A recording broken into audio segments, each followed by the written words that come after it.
Italy থেকে অনেক বাংলাদেশি ভাইয়ারা জার্মানি চলে যেতেছে।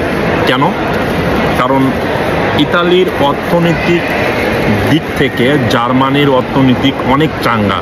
আর যে জার্মান সরকার যে সুযোগটা দিয়েছে, অলরেডি আমার পরিচিত বা অপরিচিত অনেকে চলে গেছে অলরেডি জার্মানিতে। অলরেডি অনেকে চলে গেছে, বিশেষ করে যাদের আত্মা সৌজন্য আছে, 10 বছরকার কার্ড আছে, লাল পাসপোর্ট আছে, তারা অলরেডি চলে গিয়েছে জার্মানিতে এবং এখনও যেতেছে। আমি অনেক বাংলাদেশি ভাইদেরকে জিজ্ঞাসা করলাম যে ভাইয়া, আপনি এই যে ইতালির মতন দেশ ছেড়ে কেন চলে যেতেছেন বলেন। ভাইয়া, ইতালির চাইতে জার্মানিতে অনেক সুখ সুবিধা বেশি পাবো, তারপরে ওখানে চাকরিতে বেতন বেশি হবে, মানে এগুলো ফ্যাসিলিটি, যেটা আমিও জানি যে ইতালির চাইতে জার্মানির সুখ সুবিধাটা অনেক বেশি এবং জার্মানি ইতালির চাইতে অনেক ধনী রাষ্ট্র। এবং জার্মান সরকার যেহেতু সুযোগ দিয়েছে যে ইউরোপের অন্যান্য দেশের যারা বিভিন্ন দেশের ডকুমেন্ট আছে যাদের, বিশেষ করে লাল পাসপোর্ট, কার্তার সৌজন্য যেটাকে বলা হয় 10 বছরকার, এগুলো যাদের আছে তারাও এখানে আসে সেই রেসিডেন্ট বা সেই ডকুমেন্ট চেঞ্জ করে জার্মানিতে ডকুমেন্ট নিতে পারবে। এই সুযোগটা প্রায় অনেক বাংলাদেশি কাজে লাগাতেছে, কারণ জার্মানিতে ইংলিশ ল্যাঙ্গুয়েজটা অর্থাৎ ইংলিশ ভাষাটা চলে। এর আগে কিন্তু বাংলাদেশি ভাইয়েরা বেশি করে চলে যেত ইংল্যান্ডে, কারণ ইংল্যান্ডে যাওয়ার তেমন একটা সুযোগ নাই, যার কারণে নিজের ছোট ছোট বাচ্চা ছেলে মেয়েদেরকে জার্মান, মানে যেখানে ইংলিশ চলে বা জার্মান একটা ল্যাঙ্গুয়েজ আছে নাম হলো টেডেস্কো, জার্মানের ল্যাঙ্গুয়েজ কিন্তু আলাদা।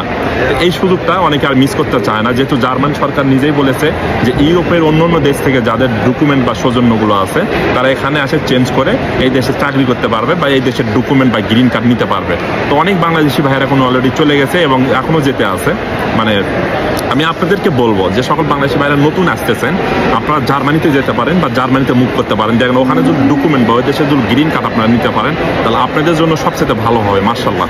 এটা আমি আপনাদেরকে সাজেশন দেব। জার্মানি কিন্তু ইতালির সাথে অনেক উন্নত, অর্থনৈতিক বলেন সব কিছুর দিক দিয়ে, মানে ইউরোপের মধ্যে অর্থনৈতিক দিক দিয়ে 1 নম্বর হবে জার্মানি, সবচেয়ে শক্তিশালী অর্থনৈতিক দেশ।